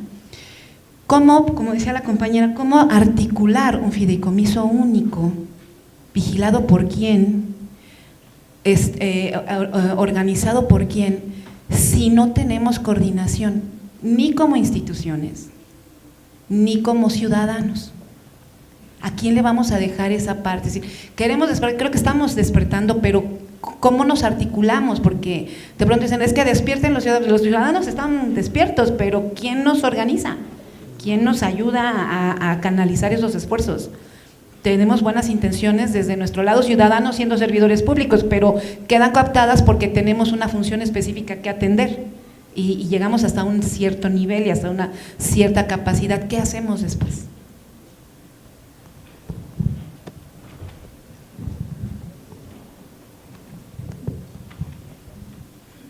Bueno, pues muchas gracias a todos y a todas por sus preguntas. Con respecto a es que, bueno, la verdad es que ojalá que yo tuviera una respuesta a sus preguntas, pero me parece que sí es una chamba que tenemos que hacer juntos y juntas, ¿no? O sea, que nos toca repensarnos desde nuestro lugar como sujetos sociales, como miembros de una comunidad, ¿no? Y eso también implica, creo, principalmente, pero es un punto personal de vista, pensar nuestra ciudadanía, pensarnos a nosotros como parte de este cuerpo social. Yo creo que mucho del sistema económico, político, social en el cual nosotros somos, ¿no?, fomenta muchísimas prácticas de competencia, de individualismo, de egoísmo, de que lloren a tu casa, que lloren en la mía, que lloren en tu casa, y esto creo que nos urge, o sea, pensarlo en términos más allá, insisto, de la coyuntura del sismo, porque eso, ¿no? O sea, yo creo que sí la capitaliza, lo que pasa es que no lo capitalizamos nosotros y nosotras, lo capitaliza la gente que puede sacar, insisto, tajada de ir a tomarse a la foto afuera del evento, de decir que es nuestro drama compartido, de simular cómo vamos a hacer el acopio, todas estas cuestiones. Creo que esa es la gente que se aprovecha de esta circunstancia. No nos es extraño y tampoco, como decían en la primera mesa, no creo que sea el hilo negro, que sepamos que hay mucha gente ansiosa, hambrienta de sacarle provecho a la tragedia, ¿no? Y entonces ahí es donde también entramos nosotros y nosotras, ¿no? Si lo vamos a seguir tolerando, pero eso implica también pensarnos a nosotros mismos, ¿no? Si mi activismo es de Facebook, ¿no? Si la emoción para ir a las calles me duró 2 días, ¿no? Si estoy dispuesta. Y además no solo eso, porque creo que algo que dijo Mauricio es súper importante, reconocer que vivimos en una sociedad organizada a la manera de las castas, en donde justamente hay una cuestión del privilegio y de los privilegios de cada uno de nosotras y nosotros, por lo menos los que estamos aquí, que no sé si estamos tan dispuestos a cuestionarnos nuestros privilegios, ¿no? Porque a veces incluso también juzgamos, es que la gente no sale, es que la gente no reclama. Bueno, quizá a ti tu contexto de vida te lo permite, ¿no? Pero tu realidad no es la misma justamente a la de una de las mujeres que trabajaban en la fábrica textil de Chimalpopoca, ¿no? O sea, el tiempo que tiene para la crianza de los hijos, y además desde una óptica de género, ¿no? La doble, triple jornada de chamba, ¿no? Que entras a trabajar a una fábrica con un trabajo precario, con el que tienes que alimentar a tus hijos e hijas y hacer que rinda y pagar la renta y quizá conseguir otro trabajo, etcétera, etcétera. Pues igual el propio sistema no es favorecer necesariamente a que ella pueda ir a protestar o tenga los medios para ir a presentar una denuncia. O sea, también seamos realistas, ¿no? Nuestra realidad nos encantaría que fuera la de todos y todas los mexicanos, no lo es, ¿no? El hecho de que estemos aquí sentados y que nos hayamos podido dar la mañana para venir a planearnos, a pensarnos, es un privilegio del que no todas y todos contamos, ¿no?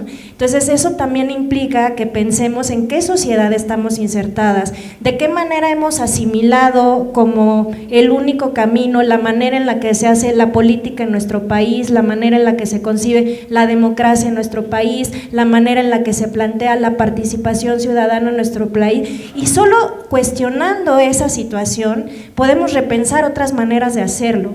Pero si no partimos por cuestionar la estructura en la que estamos insertados y el sistema político que le da sentido a nuestra vida económica, a nuestra vida familiar, etcétera, etcétera, difícilmente se va a poder dar una transformación o un cambio, ¿no? A mí me parece que eso sería lo que tendría que decir en ese sentido, como de manera global ante la posibilidad de decir ¿qué nos toca hacer? Cuestionar, ¿no? Y no dejar de hacerlo, ¿no? Y no quitar el dedo del renglón y no permitir que esto se nos pase como un bochorno de ay, bueno, ya pasó ya recuperemos la normalidad, ¿no? O sea, creo que justamente Mauricio decía algo muy atinado, permanezcamos en alerta, la situación lo reclama, lo pide, no podemos, permanezcamos así en estado de emergencia, porque es importante hacerlo, ¿no? Para poder tener, como nos sucede cuando nos asustamos, los sentidos, ¿no? Todos atentos para poder localizar esas áreas de oportunidad o esos irreductibles por los que tenemos que dar las batallas en las calles y en las redes sociales y desde nuestros lugares de trabajo, la manera en que hemos normalizado un chorro de violencias, ¿no? Violencias micro, pero que están ahí todo el tiempo y que además son promovidas por este sistema porque pues, es muy conveniente y muy provechoso, ¿no? Entonces, esa sería la reflexión y solo para dar respuesta a la pregunta de Carlos, pues en realidad lo que tendría es inaudito que después de lo que había pasado hace 32 años no hubiera como, ¿sabes? Como rompa aquí en caso de incendio, ¿no?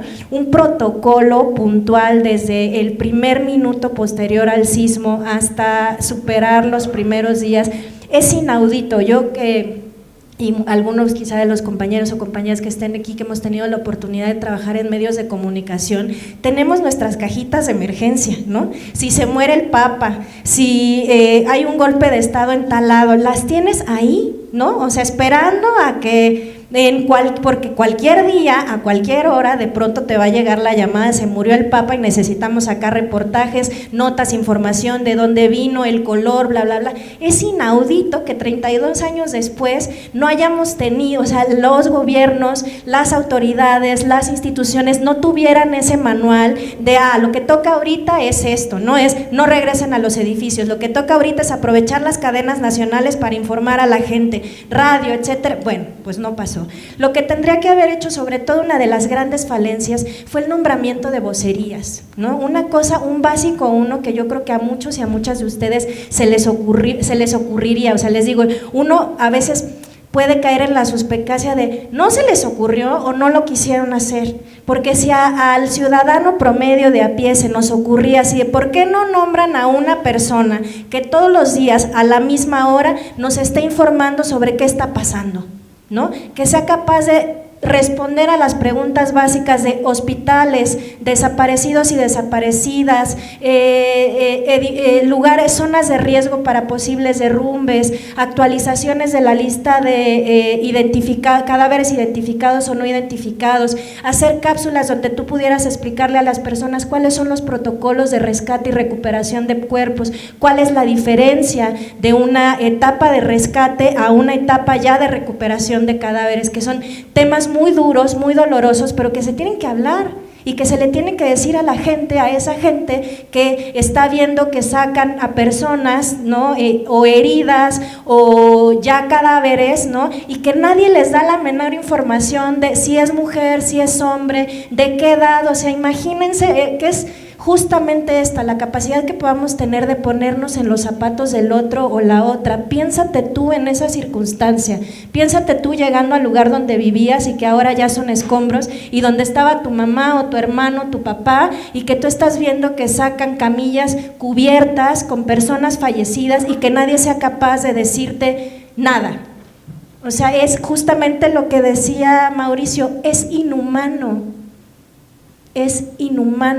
no es brutal, ¿no? Y ni siquiera para eso estábamos listos, para tratar con dignidad a las personas que acababan de perderlo todo, que de un momento a otro la vida como la conocían se acabó, ¿no? Entonces, desde ahí, y como servidores y servidoras públicas, es desde ahí donde tenemos que pensarnos, de ponernos en el lugar del otro y del básico de no le hagas a otro lo que no quieres que te hagan a ti. Entonces, básicamente respondiendo eso, las vocerías y la posibilidad de que la información se entregara de manera periódica a una hora definida y que hubiera además claridad, porque había contradicciones entre las propias personas que daban la información, ¿no? Era, ya no vamos a rescatar personas, vamos a entrar ya a barrer, no, sí vamos a seguir rescatando personas, no, espérense, es que no, ahorita vamos a parar, pero ¿por qué vamos a parar? ¿Cuánto tiempo vamos a parar? Lo elemental, había incluso información contradictoria, ¿no? Y les insisto, piénsense ahí, bajo la lluvia, porque ustedes saben cómo nos azotó después la lluvia, afuera de tu casa, que ya no tienes casa, esperando a que te digan dónde está tu mamá, ¿no? Entonces, pues eso sería lo que yo tendría que apuntar. Gracias, Dominique. Vaya foro, qué privilegio estar aquí esta mañana. El Fondo Único, en un principio, Marcela, lo pensamos como un decreto de emergencia emitido por el Poder Ejecutivo Federal, que instruyera, por una parte, no tengo aquí el papel técnico, lo puedes ver en la página de nosotros, pero que instruyera en un principio que el dinero se reuniera, todo el dinero público se pusiera en una sola, en un solo fondo, y que además se instruyera que todas las, le hago así porque hay luz y no me deja verte, que todas las aportaciones privadas o internacionales que llegaran se depositaran también en ese fondo con el propósito de darle la más plena transparencia.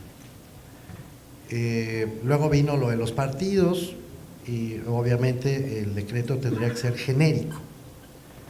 No prosperó, como sabemos, no hicieron novedad, no nos hicieron caso, ¿no? Hicimos, te juro, todo lo posible por llegar a donde había que llegar, ¿no? Y nos tomaron el teléfono, digamos, no fue posible transmitir la importancia de que de inmediato se actuara para construir un fondo que de entrada le diera transparencia a todos los gastos, pero también a todos los ingresos que iban a estar puestos en la reconstrucción. Esa oportunidad se perdió. Yo creo que era una oportunidad de horas y se perdió. En este momento, con la Barra Mexicana de Abogados, nosotros está concluyendo dos propuestas alternativas. Una, la revisión del fideicomiso que está depositado en Banobras, que es a su vez parte del Fonden, pero separándolo de Fonden, a partir de lo que ya está en este momento fideicomitido, digamos, en Banobras, y una segunda que podría y creo que debería prosperar en el marco de la hechura del presupuesto de egresos para el 2018, eso sí, como un anexo del presupuesto. Hay, como sabes, programas presupuestarios, no me meto en los rollos técnicos, pero hay programas presupuestarios que a su vez recuperan dinero de varios programas, de varios ramos, perdón, y que se ponen en un anexo para darles una cierta coordinación. Llegan a ser a veces estúpidamente voluminosos, la verdad. Cuando uno ve, por ejemplo, el dinero destinado a la protección de niñas, niños y adolescentes, pues te das cuenta del caos, ¿no? Son miles y miles de millones de pesos que vienen de distintos programas presupuestarios, se colocan en un anexo como si tuvieran coordinación. Por lo tanto, este anexo presupuestario requeriría de un comité técnico para poderlo operar.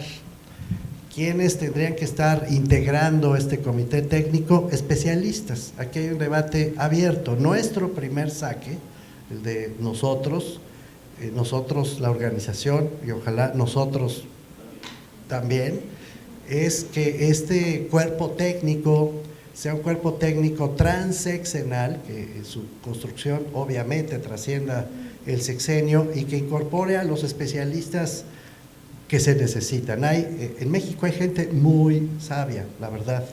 Sí hay gente que sabe de ingeniería, de desarrollo urbano, de protección ambiental, que sabe de antropología social, que sabe de sociología, que sabe de planeación, que sabe de transparencia y rendición de cuentas, que sabe de derecho, y que se me está escapando una de las que, lo estoy citando de memoria, la verdad. Y, en fin, especialistas en cada una de estas áreas que formen la gestión del Fondo Único, que sin embargo tendría que estar ejercido por las reglas del ejercicio del presupuesto de egresos de la Federación. No se trata de sacarlo de ahí, sino de gestionarlo a partir de la vigilancia de este grupo de especialistas. Mi opinión es que eso va a acabar sucediendo, la verdad. Creo que va a acabar. No veo cómo el país va a poder gestionar fideicomisos, fideicomisotes, aportaciones de particulares, Fuerza México, el dinero de no sé quién, en medio de este caso. No veo cómo, la verdad. Ahora, ¿por qué no lo hizo de inmediato el presidente de la República? Por la inercia burocrática. Ni siquiera le paso reproche. O sea, había que reaccionar a la emergencia y reaccionaron con lo que tenían, con lo que había, con el Fonden, Secretaría de Gobernación, que tiene un plazo para reaccionar. Lo mismo pasó en los gobiernos estatales. Todo el mundo reaccionó como pudieron frente a la emergencia. Creo que el relato de Karina es fantástico lo que acabamos de escuchar. Karina, felicidades y gracias por tu generosidad de compartir esta experiencia que seguro te va a marcar para el resto de tu vida. Pero así reaccionaron como se pudo, ¿no? Ni siquiera por mala fe, no estábamos preparados para una cosa de esta magnitud. Pero una vez que empezaron a reaccionar así, entonces empiezan a darse cuenta de que es necesario imprimirle orden de todas maneras a este proceso. Esa es la verdad, necesitamos imprimirle orden a este proceso. Hoy los enemigos, digamos, de este orden no son solo los que quieren depredar con el dinero público o hacer labor electoral con la tragedia, no. Mucho me temo que hay rutinas, que hay grupos, que hay prácticas, que hay ¿cómo ponerlo? Hay vida política y cultural, no solamente en la Ciudad de México, sino fuera de la Ciudad de México, que incorpora líderes de colonias, líderes de barrios, líderes de ambulantes, ¿sabes? Grupos, incluso de jefes políticos en Oaxaca, en Chiapas. Hay incluso derivaciones del sistema de usos y costumbres que forman estructuras políticas y sociales sumamente rígidas, esa es la verdad, y que obviamente van a reclamar un espacio en todas estas decisiones. Eso debe incorporarse también al proceso de planeación, no borrarse como si no existieran, sino advertir que todos estos grupos tienen un papel que jugar, no solamente las organizaciones de la sociedad civil que aquí han sido mencionadas, no solamente las gentes que como nosotros tenemos tiempo disponible para reflexionar, para pensar, para hablar entre nosotros, sino como bien se dijo aquí, la gente que simplemente está sobreviviendo en el día a día y está tratando de salir adelante en el día a día. Esos también forman grupos, organizaciones, hacen grupos de presión real, que no pueden ser simplemente ignorados. Me acuerdo de la emergencia del H1N1, ¿se acuerdan? Que nadie sabía bien a bien si estábamos frente a una cosa de veras súper grave o algo menos. Qué bueno que fue lo segundo, no era era muy grave, pero no tan grave. La ciudad entonces cerró un fin de semana, cerró, ¿se acuerdan? Se pidió a la gente que no saliéramos. Bueno, la ciudad no aguanta más de 2 días cerrada, digamos. Hay literalmente millones de seres humanos en esta ciudad que viven de la calle, de lo que sucede en la calle. Todo lo que sucede en la calle es su única forma de sobrevivencia, y sus organizaciones de calle son las que articulan su convivencia con los demás, su vida, todo, su economía, su cultura, su manera de vivir, de ser, de prosperar, la calle. Entonces todo eso no puede ser tampoco omitido, no es solo un asunto de ONGs, lo digo con todo respeto, o de organizaciones de la sociedad civil constituidas legalmente. No, la cosa es mucho más abajo. Y además esos grupos tienden a ser capturables o de plano capturados por partidos políticos.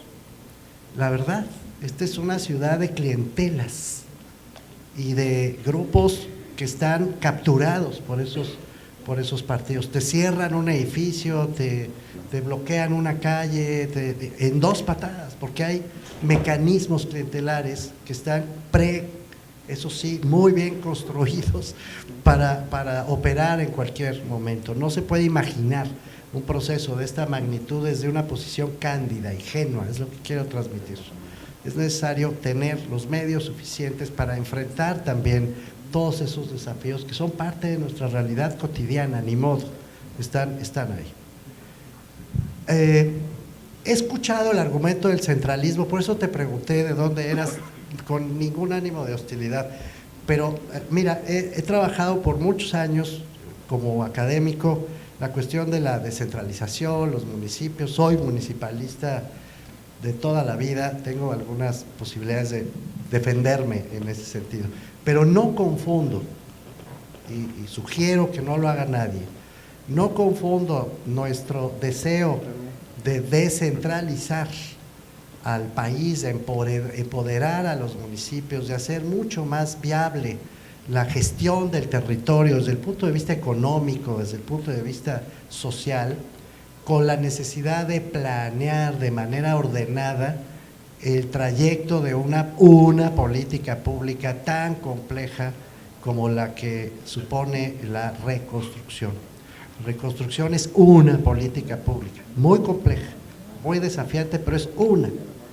A mí me preocupa que en aras de una idea de descentralización como la que aquí se ha mencionado, Marcela, acabemos justificando, no, mi respuesta es hostil, y ofrezco una disculpa de antemano, pero que acabamos justificando cosas como las que pasaron en Morelos, con Graco y su muy respetable esposa, que empezaron a llegar, me consta, empezaron a llegar despensas y apoyos de todas partes y se desviaron hacia el DIF, no sé si están al tanto de eso, hacia las bodegas del DIF, porque querían tomarse la foto para poder hacer política local. Entonces, bueno, esa también es parte de una invocación de descentralización que sin embargo acaba siendo una captura política local. Y en medio de los procesos electorales yo creo que tenemos que ser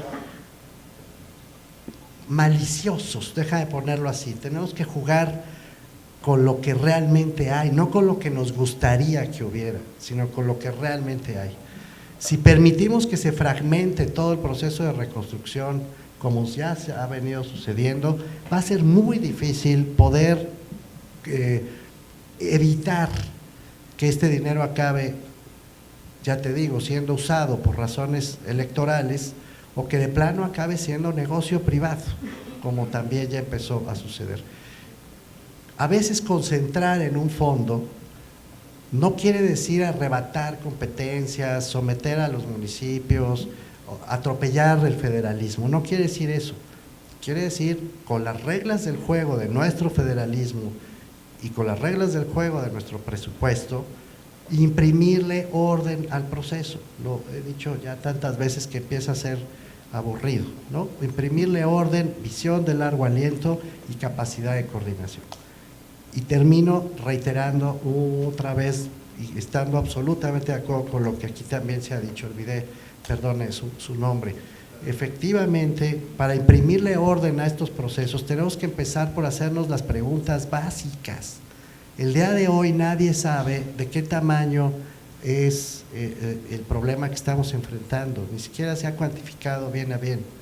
No sabemos cuántos seres humanos están involucrados, realmente. Estamos como sociedad, digo, haciendo todo lo posible por reunir esa información, pero todavía no la tenemos. Escucho gente que dice que va a costar al presidente 43,000 millones de pesos. No tengo idea si va a costar 43,000 millones, es la verdad. No sabemos en este momento cuánto realmente se va a necesitar para emprender este proceso de reconstrucción.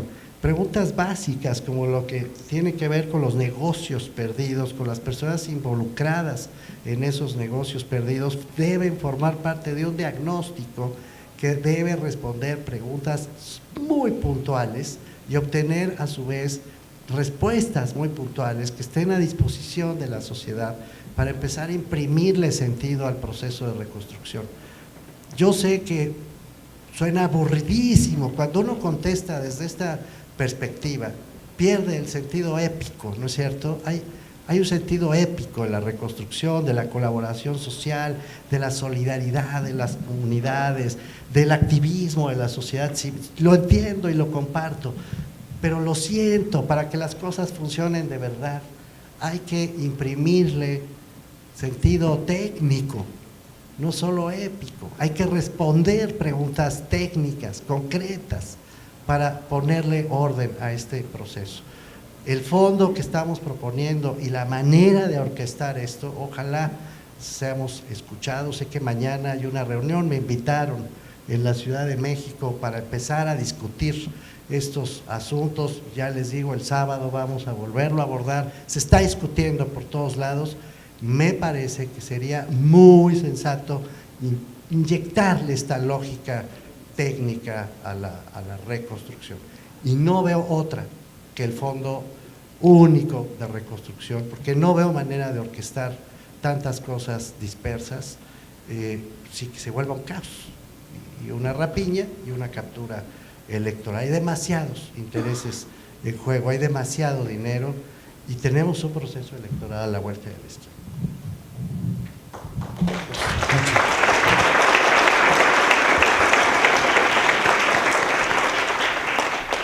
Es que me encanta tener la última palabra.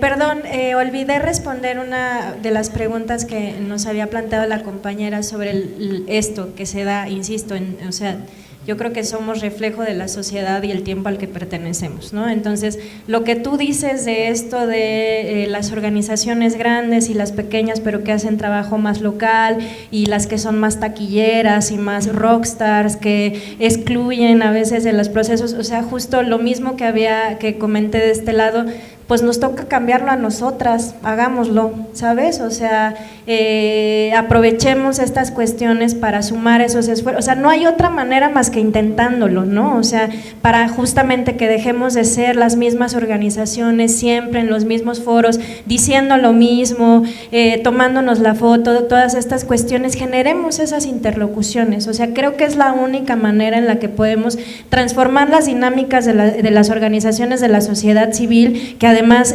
replican las dinámicas de la sociedad en general y de las instituciones de gobierno y de, pues eso, de las dinámicas que tenemos y a las que nos hemos acostumbrado y de la manera tan perversa en la que muchas veces nos hemos aprendido a relacionar con el poder. Entonces, si lo queremos cambiar y queremos generar balances de fuerzas, etcétera, etcétera, pues no nos toca más que intentarlo y pues eso, esa sería mi propuesta, que tratemos de sumar en vez de restar y que tratemos de escucharnos, ¿no? Porque como bien dices, muchas veces pertenecemos a mundos muy distintos, ¿no? Entonces escuchémonos, ¿no? Y de ambos tenemos cosas que aprender y generemos estas sinergias aprovechando esta o la coyuntura que sea, porque para sumar pues sobran los motivos, ¿no? Entonces eso sería como lo que yo tendría que decir.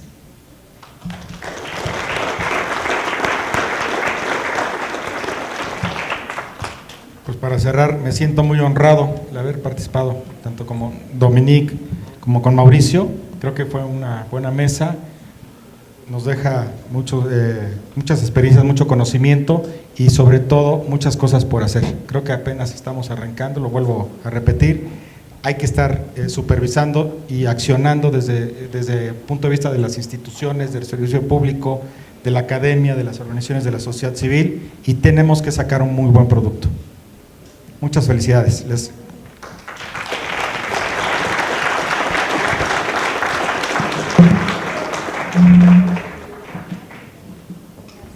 Se hace entrega de los reconocimientos a nuestros panelistas, a Dominica Mezcua Juárez y a Mauricio Merino Huerta. Agradecemos la participación de los panelistas y de nuestro moderador en esta segunda mesa,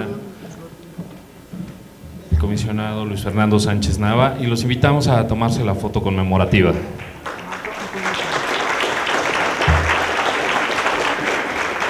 Invitamos ahora a subir al estrado al comisionado ciudadano del InfoDF, Alejandro Torres Rogelio, para que realice la clausura del foro Retos de la Reconstrucción en México, Transparencia y Rendición de Cuentas.